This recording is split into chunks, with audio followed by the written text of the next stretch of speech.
주요 뉴스입니다. 윤석열 대통령이 서울 한남동 관저 앞 지지자들에게 나라를 지키기 위해 끝까지 싸울 것이란 메시지를 냈습니다. 공수처는 윤 대통령에 대해 이르면 오늘 체포영장 집행에 나설 것이란 전망이 나오고 있습니다.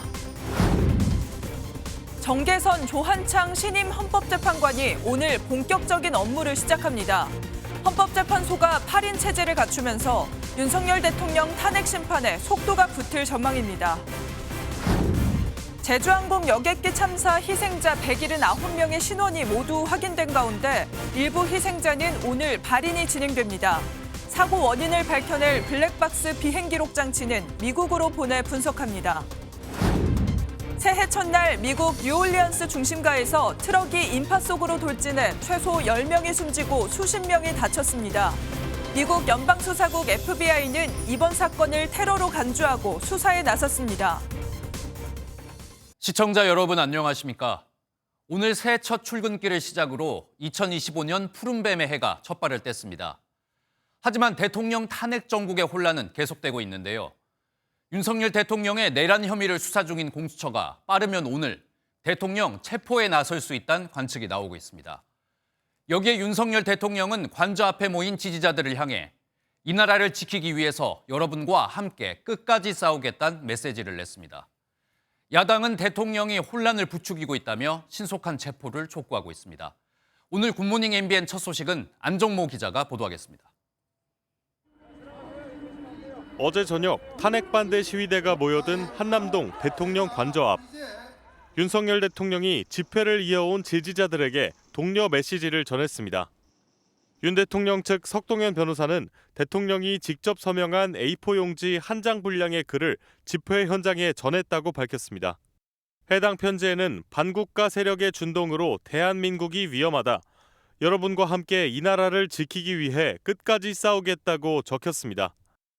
석 변호사는 윤 대통령을 대신해 직접 단상에 오르기도 했습니다. 더 큰 힘이 필요합니다.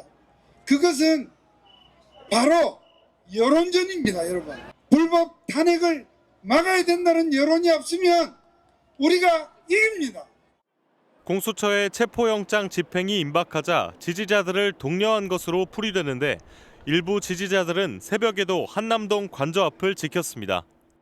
지금 3일째 연속 나오고 있는데 저는 그 꼴을 못 보겠다는 얘기야.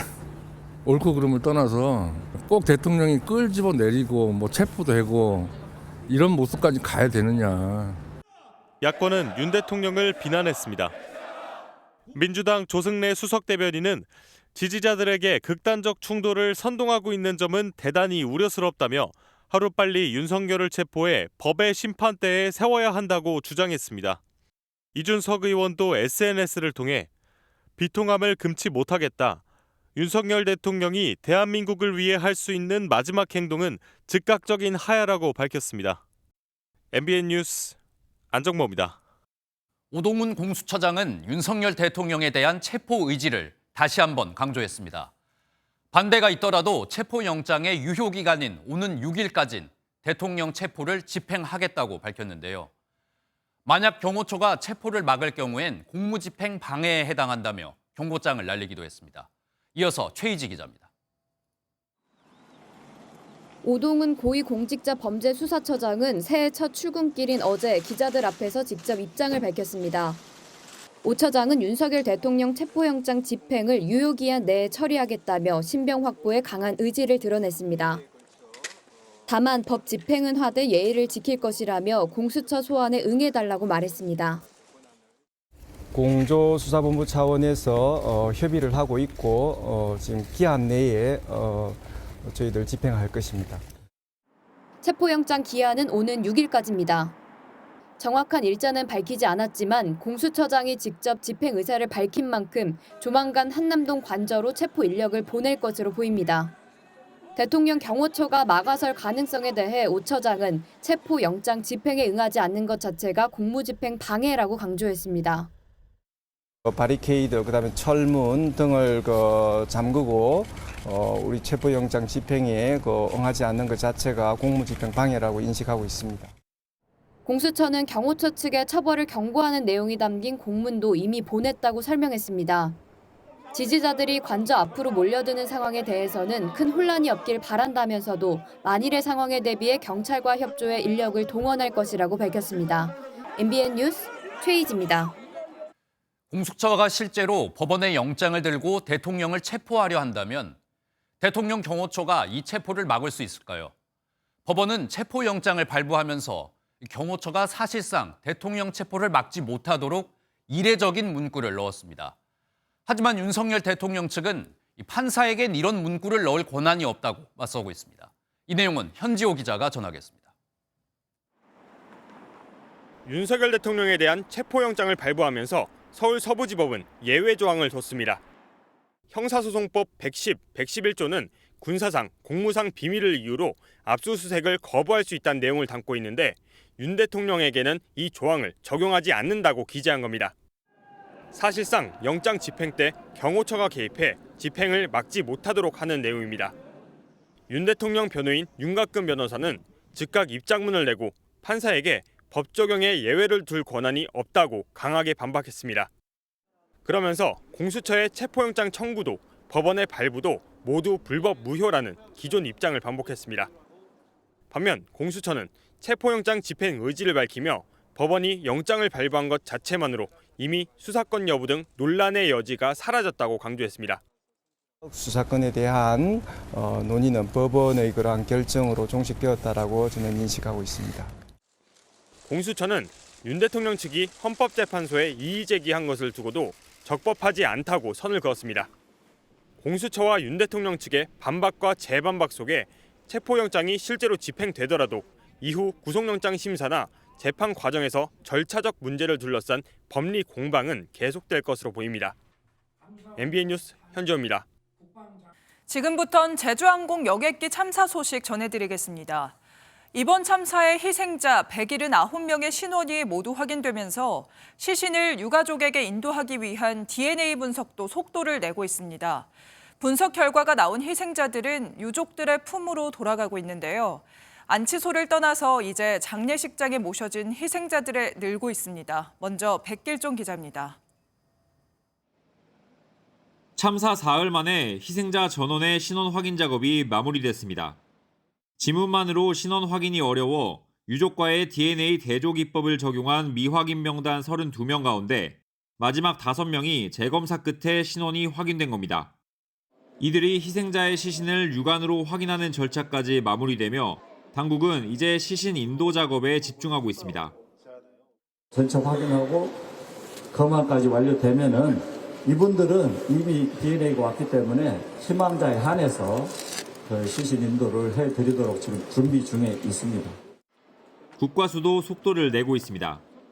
어제 오후 애초 지문으로 신원이 확인됐던 희생자 가운데 44명의 DNA 분석 결과가 나오며 시신 인도가 가능한 희생자는 76명이 됐습니다. 오늘 오전 희생자 60여 명의 결과가 추가로 나올 예정이라 유가족의 품으로 돌아가는 희생자 수는 현재 20여 명에서 상당수 늘어날 전망입니다. 일찍이 시신이 인도된 희생자 3명의 경우 오늘 첫 발인이 예정돼 있습니다. MBN 뉴스 백길종입니다. 제주항공 여객기 참사가 벌어진 지 나흘째인 어제 처음으로 유가족들이 사고가 난 활주로를 찾았습니다. 아직까지 남아있는 여객기의 잔해 앞에서 유가족들은 눈물을 흘리며 가족들의 이름을 불렀는데요. 간단한 차례상도 마련해 희생자들의 명복을 빌었습니다. 이어서 장덕진 기자입니다. 무안국제공항 사고 현장에는 여객기 잔해가 그대로 남아 있습니다. 불에 타고 부서진 채 흩어진 잔해 주변에 떡과 사과, 수박 등 과일이 올라간 상이 차려졌습니다. 사고 희생자들을 위한 차례상입니다. 희생자 179명의 유가족 700여 명은 사고 나흘 만에 처음으로 현장을 찾아 차례를 지냈습니다. 활주로를 방문한 유가족은 눈물을 흘리며 희생자의 이름을 불렀습니다. 고인에게 올리는 술잔을 들고 오열하는 유가족은 결국 얼굴을 감싸줍니다. 절을 하면서도 국화를 바치면서도 흐르는 눈물은 멈추지 않습니다. 현장을 보고 온 유가족은 아주 조금이나마 마음의 응어리를 풀었습니다. 그래도 못 보는 것보다는 저도 제 동생도 있습니다. 꼬맹이들도 울고불고 하는 거 보니까 정말 가슴 아파요. 참사 현장을 보고 돌아가는 발걸음은 떨어지질 않고 제대로 몸을 가누지 못해 결국 소방대원의 부축을 받았습니다. 새해 첫날 사고 현장을 찾은 유가족들은 희생자 시신 인도 등 후속 절차를 논의하고 있습니다. MBN 뉴스 장덕진입니다. 새해가 밝았지만 희생자들의 유가족들은 무안공항에 남아 차가운 바닥에서 뜬 눈으로 밤을 새웠습니다. 슬픔에 빠진 유가족들을 위로하기 위해서 도움의 손길이 이어졌는데요. 무안공항에 마련된 희생자 분향소엔 온종일 추모의 발길이 이어졌고 담장엔 추모글들이 가득 달렸습니다. 이 모습은 정치훈 기자가 취재했습니다.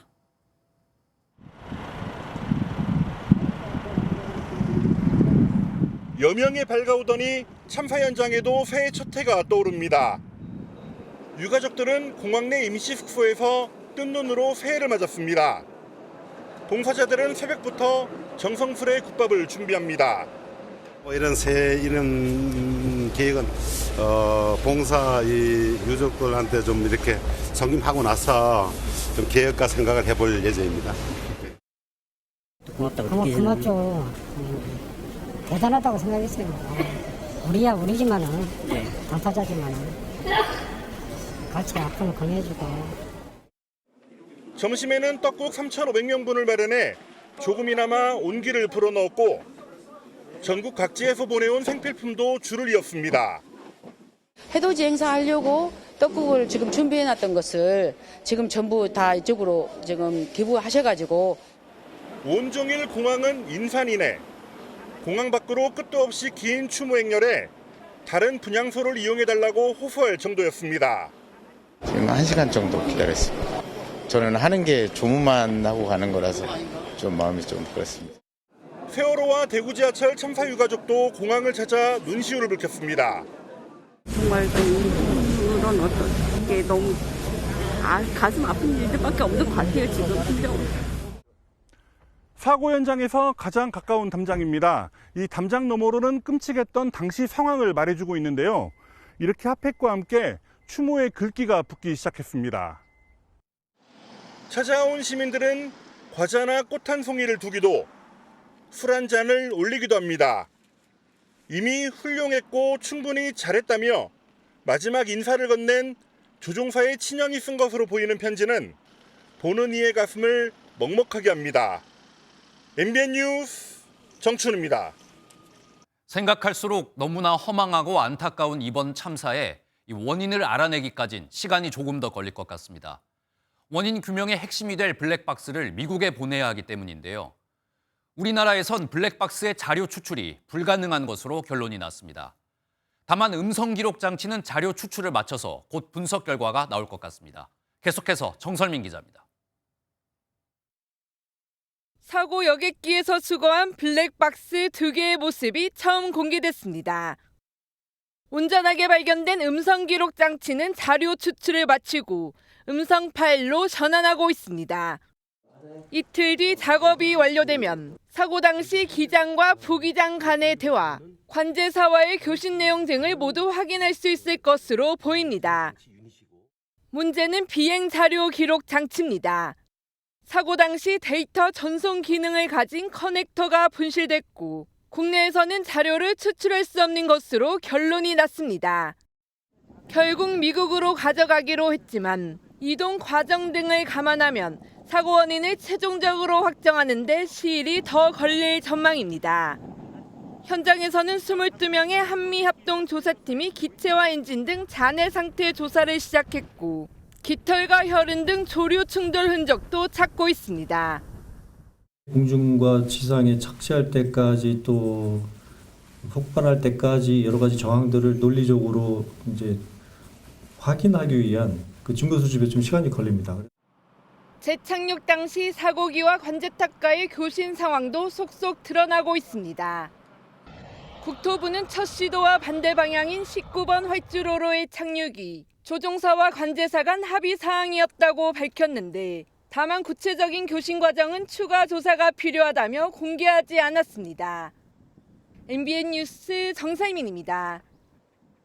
이번 참사를 다시 살펴보면 이랬으면 어땠을까 하는 아쉬움이 참 많이 남습니다. 하필 참사가 벌어졌을 때 짧아져 있던 활주로 문제도 그런데요. 참사 당시 무안공항 활주로는 지연된 공사 때문에 300m 정도 줄어든 상태였습니다. 공사가 제때 끝났으면 어땠을까? 다시 한번 안타까운 마음이 듭니다. 김태영 기자입니다. 사고 여객기는 처음엔 남쪽에서 북쪽으로 들어가는 1번 활주로로 착륙할 예정이었습니다. 하지만 첫 착륙 실패 후 다시 떠올라 복행을 시도했고 이후 1번이 아닌 북쪽에서 남쪽으로 내리는 활주로 1구로 착륙을 시도했습니다. 그런데 이 코스는 활주로를 북쪽으로 연장하는 공사로 첫 300m가 폐쇄된 상황. 차량 통행 등을 위해 기존 종단 안전구역과 활주로 일부를 쓸 수 없게 된 건데 때문에 1번 활주로보다 짧은 2,500m에 불과했습니다. 사고 초기 활주로 시작부터 1,200m 또는 3분의 1 지점을 착륙 지점으로 추정했던 걸 감안하면 1km 남짓 미끄러지다 활주로를 이탈한 겁니다. 1번 활주로를 택했을 때보다 기체 충돌로 더 큰 충격을 받았을 것으로 예상되는 대목입니다. 정부는 일단 착륙 지점이 확정돼야 정확한 분석이 가능하다는 입장입니다. 비행 기록 장치라든지 이런 것들을 다 확인을 해보고 나서 정확하게 어디에 착지를 했는지를 좀 확인을 할 수가 있을 것 같습니다. 더욱이 2023년 준공 예정이었던 활주로 증설 공사가 예산 문제 등으로 2년 늦춰진 것으로 알려져 안타까움을 더하고 있습니다. MBN 뉴스 김태형입니다. 이번 참사와 관련해 저희 MBN이 단독 취재한 내용 전해드리겠습니다. 여객기가 속도를 줄이지 못하고 부딪힌 언덕은 흙과 콘크리트로 만들어져 있었는데요.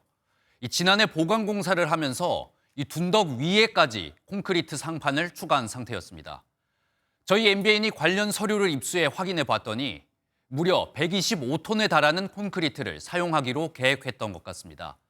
이 전문가들은 이 정도면 단단한 건물을 세울 때 쓰는 수준의 콘크리트 강도라고 설명했습니다.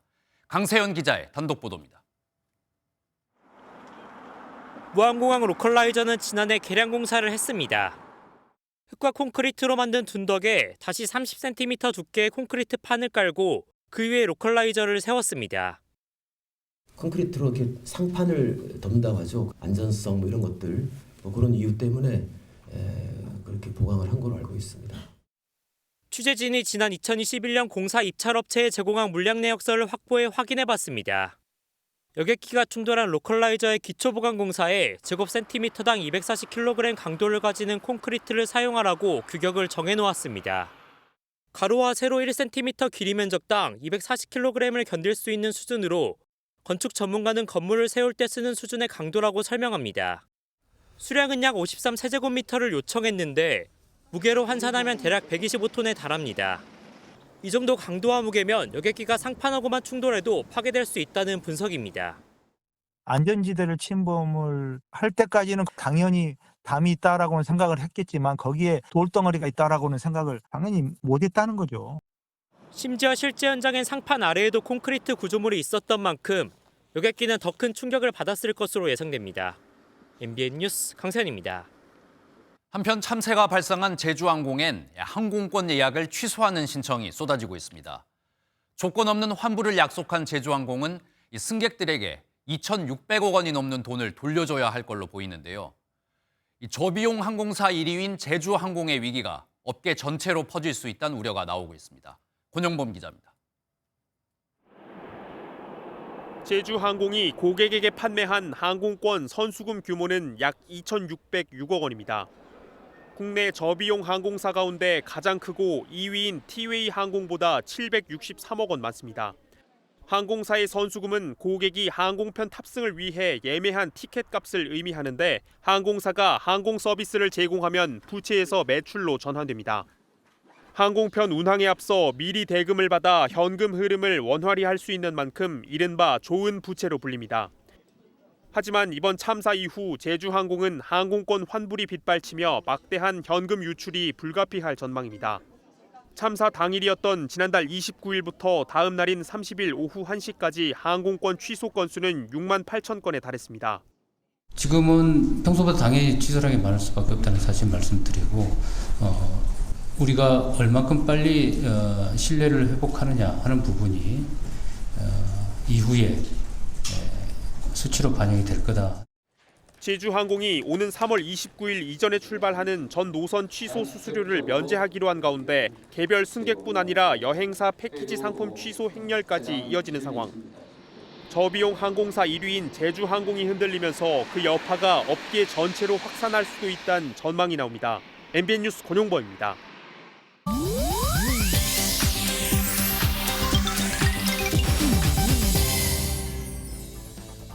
인터넷에선 어떤 소식들이 화제일까요? 인터넷 와글와글입니다.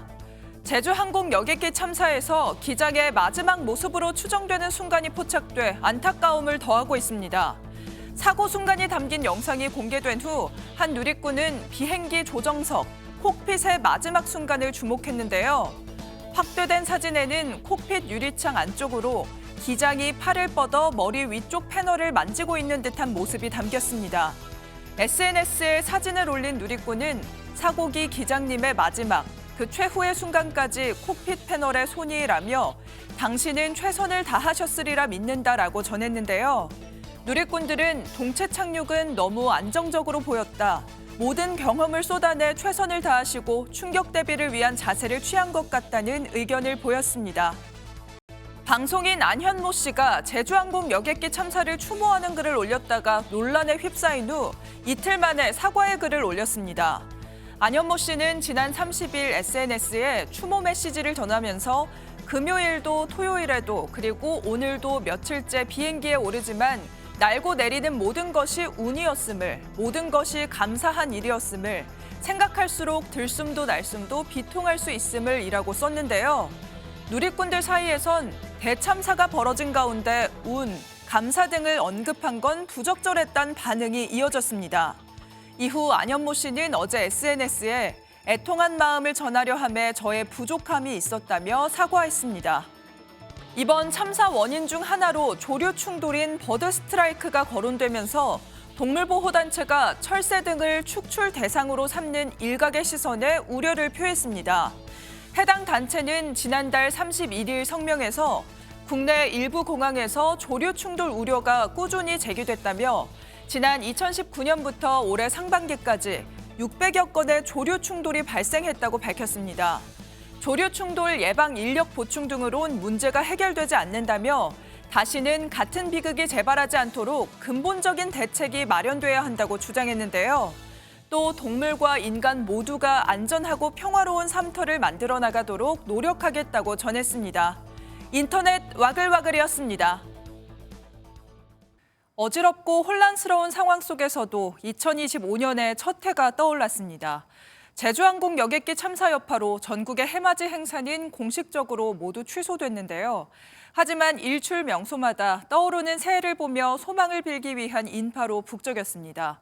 시민들은 참사를 애도하면서 추모 분위기 속에 차분하게 새해를 맞이했습니다. 박상호 기자입니다. 수평선 너머로 붉은 빛이 감돕니다. 잠시 후 찬란한 빛을 발하는 태양이 서서히 솟아오릅니다. 일사년 첫 해를 맞이한 시민들은 두 손 모아 소망을 빌어봅니다. 아침 7시 31분 독도와 울릉도에 처음 고개를 내민 해는 이내 한반도 전역을 서서히 붉게 물들였습니다. 제주 한라산에선 구름 위로 솟구친 해가 설상과 어우러져 장관을 연출했습니다. 제주항공 참사 여파로 전국 해맞이 행사는 모두 취소됐지만 일출 명소에는 올해도 해맞이 인파로 북적였습니다. 추모 분위기 속에 새해를 맞이한 시민들은 무엇보다 참사 희생자들의 명복을 빌었습니다. 진짜 그런 사고는 없어야 하는데 너무 안타까워요. 안전한 사회 속에서 다들 살아갈 수 있게 좀 잘 됐으면 좋겠습니다. 어수선한 전국이 하루빨리 안정되길 바라는 시민들도 많았습니다. 아이고 좀 빨리 좀 이 마무리돼 갖고 나라가 안정됐으면 좋겠습니다. 하루빨리. 다사다난했던 2024년을 뒤로하고 푸른 뱀의 해를 맞이한 시민들은 지혜와 변화를 상징하는 푸른 뱀의 기운이 가득한 한 해가 되길 소망했습니다. MBN 뉴스 박상호입니다. 병원에서는 2025년 새해 첫날에 태어난 첫둥이들이 힘찬 울음으로 을사년의 시작을 알렸습니다. 올해부턴 조금 더 마음 놓고 아이들을 키울 수 있도록 정부의 출산 지원 정책이 확대되는데요. 육아휴직 기간과 급여도 늘어난다고 합니다. 새해 달라지는 것들을 심동욱 기자가 자세히 알아봤습니다. 푸른 뱀의 해인 2025년을 맞이하는 순간 분만실의 문이 열리고 아기의 힘찬 울음소리가 들립니다. 소중한 아기를 품에 안은 아버지는 벅찬 마음을 감추지 못합니다. 무사히 출산을 마친 아내와 건강하게 태어난 아기에게 고마운 마음뿐입니다. 그냥 아프지 않고 건강하게만 그냥 자라줬으면 좋겠어요. 하루만 그냥 아빠랑 엄마가 최대한 지원해줄 테니까. 올해부터는 정부의 출산과 육아 지원 정책이 확대됩니다. 최대 1년이던 육아휴직 기간은 1년 6개월까지 늘어나고 배우자 출산 휴가도 20일까지 사용할 수 있습니다. 육아휴직 급여는 월 최대 150만 원에서 250만 원으로 오릅니다. 또 육아휴직 급여의 25%는 복직 후 6개월 이상 근무한 뒤 지급하는 방식이었는데 올해부터는 육아휴직 기간에 전액 지급합니다. 다자녀 가정의 기준도 완화돼 두자녀 가정도 자동차 취득세를 50% 감면받을 수 있게 됩니다. 신혼부부의 결혼 비용을 지원하기 위한 결혼세액공제 제도도 신설됩니다. 혼인신고를 할 때 부부 1인당 50만 원씩 최대 100만 원의 세액공제 혜택을 받을 수 있게 됩니다. 군인들의 처우도 나아질 전망입니다. 병사 월급은 병장을 기준으로 지난해 125만 원에서 150만 원으로 25만 원 늘어납니다. 병사가 전역할 때 목돈 마련을 지원하는 장병 내일 준비 적금의 정부 지원금도 월 최대 55만 원으로 15만 원 인상됩니다. MBN 뉴스 심동욱입니다. 이번엔 2025년 새해를 맞아 저희 매일경제가 진행한 여론조사 소식 전해드리겠습니다. 이번 여론조사에서 국민 10명 중 7명은 윤석열 대통령의 탄핵소추안이 인용돼야 한다고 답했습니다. 차기 대선 후보를 묻는 질문엔 민주당 이재명 대표가 30%대를 기록하면서 가장 앞서는 모습이었습니다. 강재묵 기자입니다. 헌법재판소가 윤석열 대통령의 탄핵소추안에 어떤 결정을 내려야 하는지 물었습니다. 만 18세 이상 성인 남녀 1,014명 가운데 대통령을 파면해야 한다는 답변이 70%로 집계됐습니다. 반면 탄핵 기각으로 대통령 업무에 복귀해야 한다는 응답은 26%에 그쳤습니다. 지난해 12월 3일 윤 대통령의 비상계엄 조치가 내란죄에 해당하는지에 대해서는 68%가 그렇다고 답변했습니다. 전체 응답자의 3분의 2 이상이 윤 대통령이 무장병력을 국회와 중앙선거관리위원회로 투입한 것을 두고 내란 행위라 판단했다는 의미입니다. 다만 이념 성향별로 온도차가 엿보였습니다. 자신의 이념 성향을 진보라 밝힌 응답자 중에는 95%가 내란죄에 해당한다고 답한 반면 보수라 밝힌 응답자는 38%만이 내란죄에 해당한다고 답한 것입니다. 차기 대선 후보로 누가 적합한지에 대해선 이재명 더불어민주당 대표가 32%를 기록하며 가장 앞섰습니다. 여권 후보에서는 홍준표 대구시장과 오세훈 서울시장이 각각 8%를 기록했으며 한동훈 전 국민의힘 대표와 안철수 국민의힘 의원이 각각 5%와 3%를 기록했습니다. 야권에서는 이재명 대표의 우원식 국회의장이 5%를 기록했는데 차기 대선 후보로 적합한 인물이 없다고 답한 비율도 21%에 달한 것으로 확인됐습니다. 이런 가운데 응답자의 57%는 올해 경기가 작년보다 좋지 않을 것이라고 내다봐 국민 절반 이상이 새해 대한민국 경기에 대해 비관적인 입장을 취하고 있는 것으로 나타났습니다. MBN 뉴스 강재묵입니다. 희망으로 가득 차야 할 새해지만 미국에선 끔찍한 사건이 벌어졌습니다. 미국 뉴올리언스에서 트럭 한 대가 신년 맞이를 위해 모인 사람들을 향해서 돌진했는데요. 지금까지 최소 10명이 숨지고 수십 명의 부상자가 발생했습니다. 자세한 소식 워싱턴 연결해 알아보겠습니다. 강용구 특파원, 우선 사고 소식부터 전해주십시오. 네, 사건은 미국 뉴올리언스 번화가인 프렌치 쿼터 버번 스트리트에서 발생했습니다.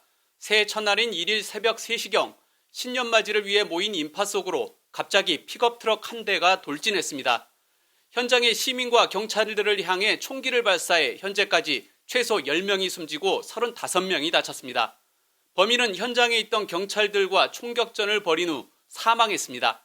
이 과정에서 경찰관 2명도 범인이 쏜 총에 맞아 다친 것으로 전해졌습니다. 사고가 일어난 장소는 새해 전야제 행사로 유명한 곳인데다 이날 저녁 예정된 미식축구 플레이오프를 보기 위해 미리 모인 인파까지 더해져 피해가 더욱 커졌습니다. 새해부터 너무 충격적인 사건인데 이 사건의 범인은 누구고 왜 이런 범행을 저질렀는지 나온 게 있습니까? 네, 현지 경찰에 따르면 범인은 텍사스주 출신의 미국 시민권자인 42살 샴수드 딘 자바르로 파악됐습니다. 미국 퇴역군인 출신으로 경찰은 현장에서 범인이 사용한 것으로 추정되는 권총과 반자동 소총을 회수했고 사제 급조 폭발물 의심 장치도 발견했습니다. 특히 FBI는 사건 당시 범인의 차량에서 이슬람을 상징하는 IS 깃발이 발견됐다고 밝혔습니다. 이에 따라 FBI는 이번 사건을 테러 사건으로 규정하고 공범 가능성에 무게를 두고 수사하고 있습니다. 또한 정치적, 종교적 견해가 범행 동기에 개입이 됐는지도 들여다보고 있습니다. 트럼프 미국 대통령 당선인은 이번 사건을 불법 이민자의 범죄 문제로 간접적으로 연결하며 이 완전한 악행 사건을 조사하는 데 뉴올리언스를 전폭 지원할 것이라고 밝혔습니다. 지금까지 워싱턴에서 전해드렸습니다.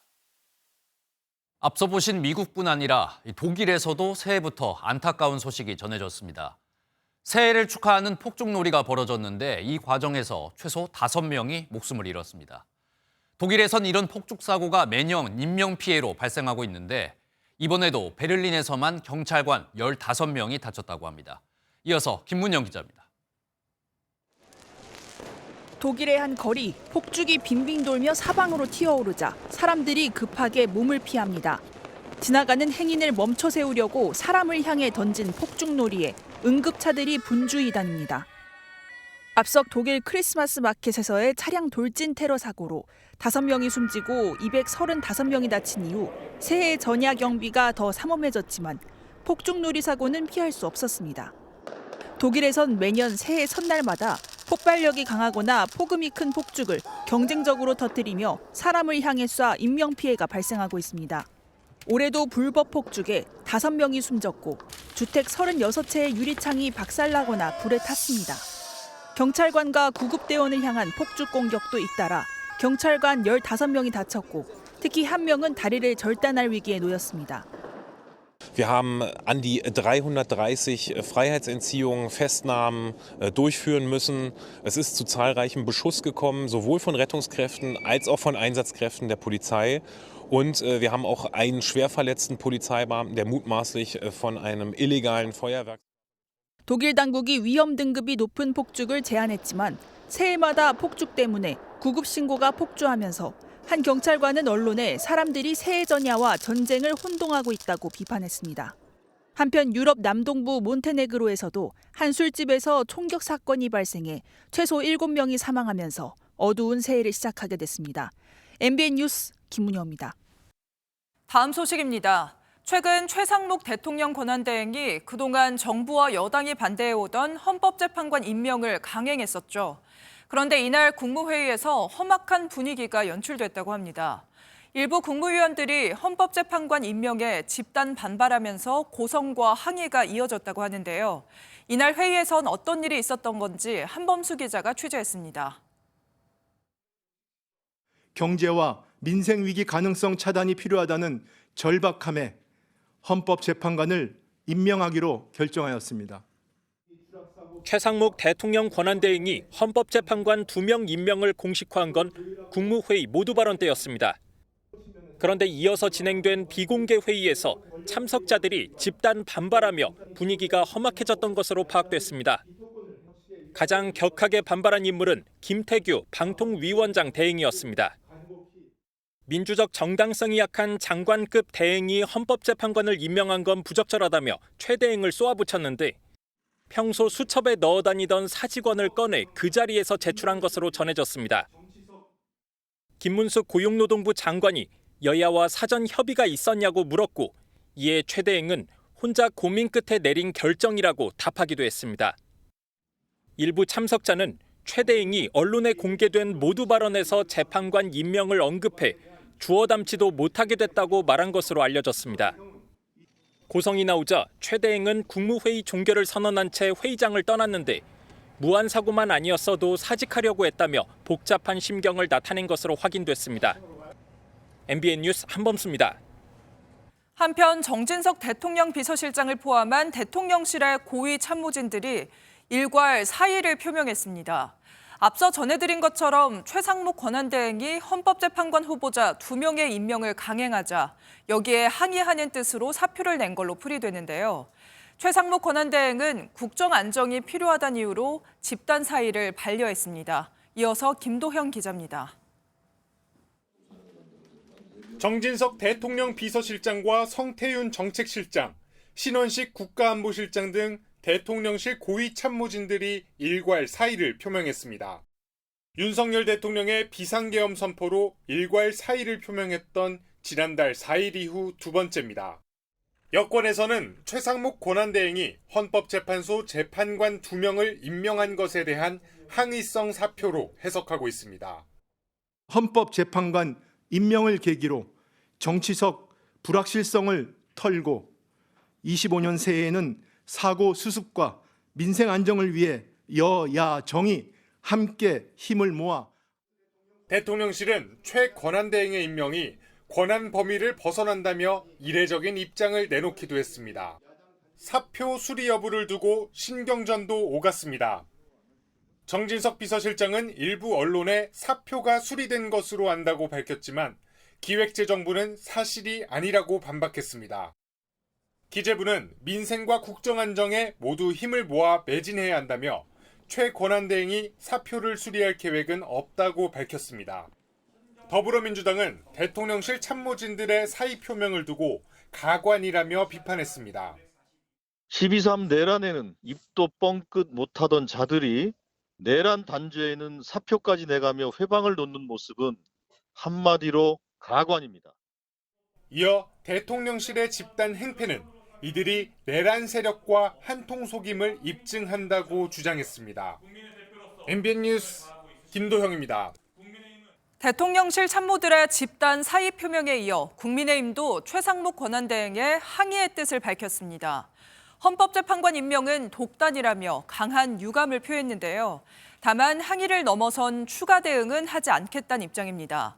계엄과 탄핵으로 국정이 혼란스러운 만큼 여당으로서 국정의 안정을 강조하는 모습입니다. 계속해서 유호정 기자의 보도입니다. 국민의힘은 이틀째 최상목 권한대행 결정을 강하게 비판했습니다. 국무회의에서 충분히 논의한 다음에 최 권한대행께서 그 결정을 했으면은 헌법 원칙에 부합이 될 텐데 그런 과정을 생략하고 독단적인 결정이. 거친 항의에는 충분한 논의 없이 민감한 결정을 내린 건 월권이라는 인식이 깔려 있습니다. 다만 추가 대응은 없다는 입장입니다. 마땅한 대응책도 없을 뿐더러 국정 혼란을 수습해야 하는 여당으로선 당정 파열음 자체가 부담일 수 있습니다. 권영세 비대위원장도 대통령실 참모들의 사의를 만류하며 국정 안정을 강조했습니다. 국정 안정을 위해서 뭐가 필요한지에 대해서 잘 생각하고 그 방향으로 결정하고 행동해 나가줬으면. 권성동 원내대표 역시 새해를 맞아 당정 화합을 통한 국정 안정을 약속했습니다. 국민의힘은 당의 안정을 꾀한 다음 쇄신과 외연 확장에 집중하겠다는 방침인데 탄핵 심판대에 오른 윤석열 대통령과의 관계 설정에 대한 고심도 깊어지고 있습니다. MBN 뉴스 유호정입니다. 최상목 권한대행의 헌법재판관 임명을 두고 민주당도 반헌법적이라며 비판 목소리를 높였는데요. 하지만 겉모습과 달리 민주당 안에선 조금 안도하는 분위기도 읽히고 있습니다. 윤석열 대통령의 탄핵 심리가 정상적으로 진행될 수 있다는 계산이 선 것으로 보이는데 민주당 일각에선 여당과 쌍특검 재협상에도 응해야 한다는 주장이 나오고 있습니다. 이 내용은 강용호 기자입니다. 자신들이 추천한 2명의 헌법재판관 후보자 중 정계선 후보자만 임명된 것을 두고 민주당은 비판의 목소리를 높였습니다. 국회의 권한을 침범한 반헌법적 행위라면서 삼권 분립을 정면으로 부인했다고 최상목 대통령 권한대행을 지적했습니다. 국회가 추천한 헌법재판관 임명 후보자를 선별할 권리를 준 국민은 단 한 명도 없습니다. 선별 행위 자체가 위헌이며 국민 모독인 이유입니다. 하지만 헌재 8인 체제가 만들어지며 윤석열 대통령 탄핵 심리에 속도가 붙게 된 만큼 안도의 분위기도 감지됩니다. 민주당 한 초선 의원은 MBN에 2명이라도 임명됐으니 큰 고비를 넘긴 것은 분명하다고 말했습니다. 실제 민주당은 최 권한대행에 대해 탄핵 사유가 분명하다면서도 실제 추진은 하지 않을 분위기입니다. 당내에선 최 권한대행의 제2호권 행사로 국회로 넘어온 쌍특검 재협상에 응해야 한다는 기류도 읽힙니다. 한 중진 의원은 MBN에 현 상황에서 우리가 제3자 특검을 주장한다면 여당이 안 받을 수가 없다면서 특검 추천권을 고집할 필요가 없다고 강조했습니다. 하지만 여당의 재협상 주장이 시간 끌기에 불과하다는 당내 시선도 있어 실제 여야 논의가 이루어지기는 어려울 것이란 전망도 나옵니다. MBN 뉴스 강용호입니다. 말도 많고 탈도 많았지만 우여곡절 끝에 헌법재판소는 8인 체제를 갖추게 됐습니다. 오늘 정계선 조한창 신임 헌법재판관이 취임식을 갖고 본격적인 업무를 시작하는데요. 75일 만에 헌법재판관의 숫자가 채워지면서 윤석열 대통령에 대한 탄핵 심판에도 속도가 붙을 전망입니다. 보도에 송주영 기자입니다. 새로 임명된 정계선 조한창 헌법재판관은 오늘부터 출근합니다. 아직 국회가 선출한 재판관 1명 자리가 비어있지만 심리정족수인 7명은 충족됐습니다. 헌재는 그동안 심리정족수 7인 조항의 한시적 효력 중지를 통해 6인 체제로 심리를 진행해왔습니다. 어려운 점이 굉장히 많습니다. 그래서 저희들로서는 국회 선출 3명의 그런 재판관들이 좀 신속하게 임명되는 것을 희망하고 있습니다. 특히 6인 체제로 대통령 탄핵 같은 중요 사건을 결정하는데 부담을 느껴왔습니다. 정당성 논란 때문인데 8인 체제로 바뀌면서 부담을 덜게 됐습니다. 심리정족수 7인도 채웠고 2017년 박근혜 전 대통령 탄핵 결정도 재판관 8명이 결정한 선례가 있기 때문입니다. 내란죄 피의자로 탄핵 소추된 윤석열 대통령 심판도 속도가 붙을 것으로 보입니다. 탄핵 심판 사건 중 대통령 탄핵 심판 사건을 최우선으로 처리한다는 방침은 그대로 유지한다. 다만 오는 4월 18일 대통령 지명 몫인 문영배 헌재소장 권한대행과 이미선 재판관이 퇴임하게 되면 최상목 권한대행 체제에서는 충원이 어려울 것으로 보입니다. 헌재 안팎에서는 그전까지 헌재가 주요 사건들을 결론 낼 것이란 전망이 나옵니다. MBN 뉴스 송주영입니다. 스포츠계에서는 홀수해는 쉬어가는 해, 올림픽이나 월드컵이 열리는 짝수해는 바쁜 해라는 말이 있는데요. 하지만 2025년인 올해는 동계 아시안게임과 주요 종목 세계선수권이 열리는 바쁜 해입니다. 국민에게 기쁨을 드리겠다며 연말연시를 반납하고 선수촌에서 구슬땀을 흘리는 국가대표 선수들을 이규현 기자가 만나봤습니다. 동도 트지 않은 이른 새벽, 훈련장에 모인 국가대표 선수들이 최신 K-팝 음악에 맞춰 몸을 풉니다.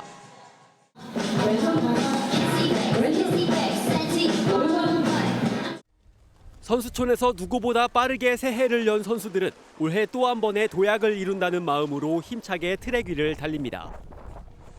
파리올림픽에서 3관왕에 오른 양궁 황제 김우진은 과거의 영광은 모두 잊고 올해 9월 광주에서 열리는 세계선수권 대회를 준비합니다.